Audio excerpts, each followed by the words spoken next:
Good morning, BRInC, students and mentors. We are the Rockhampton State High School team, and our members are Nicola, Marnie, Taylor, Heidi, Sophia, and me, Eliza, and our wonderful mentor, Dr. Crystal.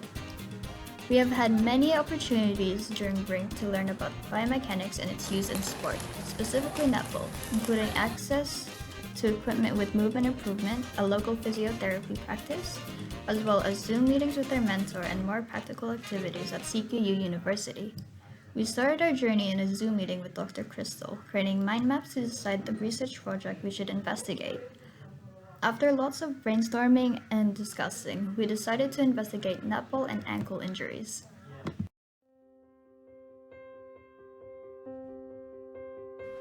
Welcome to my office. Take a seat.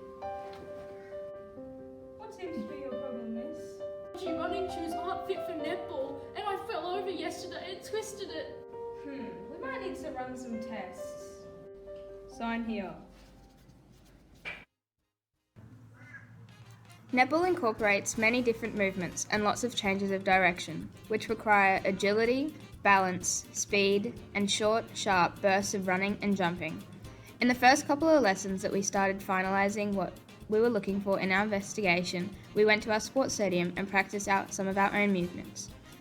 During this time in the stadium, we recorded different movements such as running, jumping, catching, and the movement of our knees and ankles.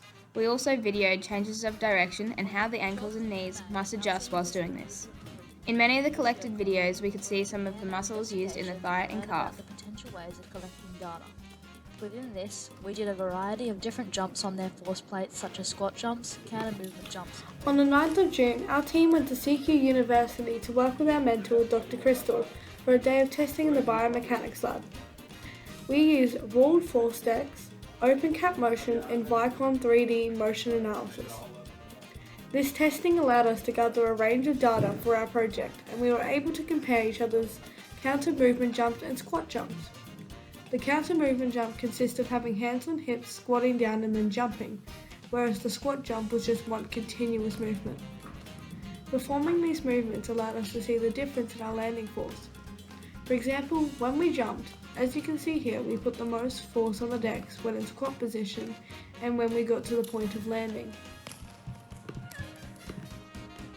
To help with Marnie's recovery, we designed a simple solution to support and heal her ankle without her needing to stop playing for the rest of the season.